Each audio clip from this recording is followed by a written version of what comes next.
During the World War II, a small team of British cryptanalysts, they worked day and night to decode the German military's encrypted messages. And most people have heard of Alan Turing. But fewer know that Alan Turing once brought in a young mathematician named Johann Clark. We have brought in another mathematician to Family Ministries. So the Johann Clark was brilliant, reserved, and not officially part of the war cabinet.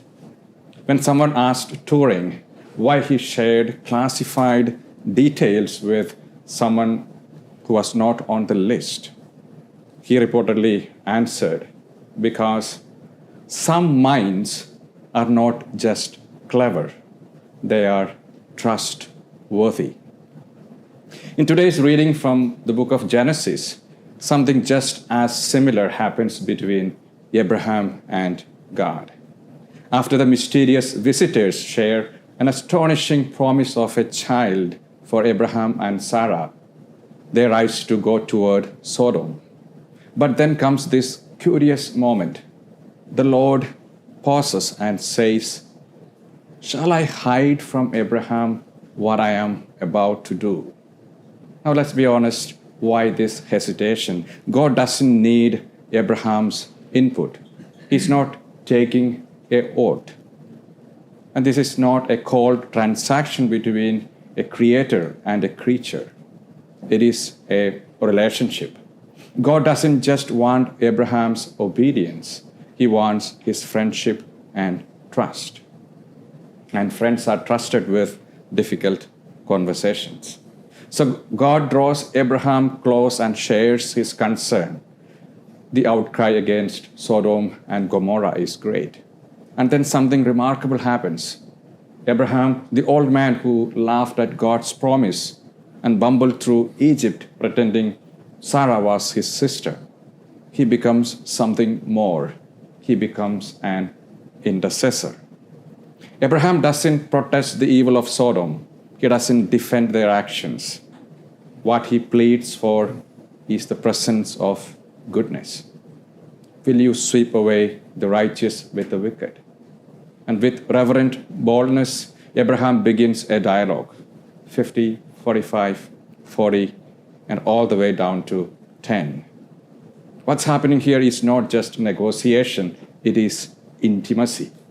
Abraham is being drawn deeper into the heart of God.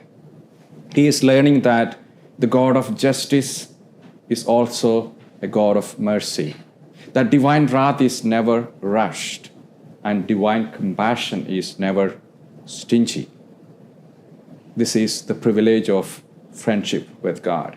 Not safety, not predictability, but the invitation to stand with him in the tension between justice and mercy.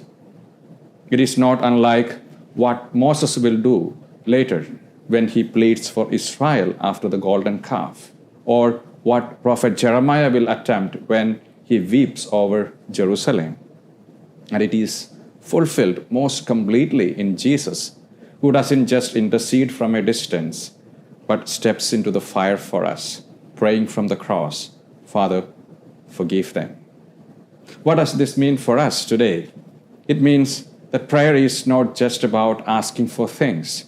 It's about being drawn into God's perspective, into his heartbreak, into his longing, into his search for few righteous who might heal the many who are broken. Maybe the greatest compliment God ever gave Abraham was in the promise of a land or descendants. But in that moment when God paused and said, "Should I tell him?" Because when God shares his concern with you, it is a sign of trust, a call to stand with him, not apart from the world's pain, but right in the middle of it. May we never take lightly the holy privilege of being invited into that conversation. And let us pray for the courage, not just to listen, but to stay in the conversation.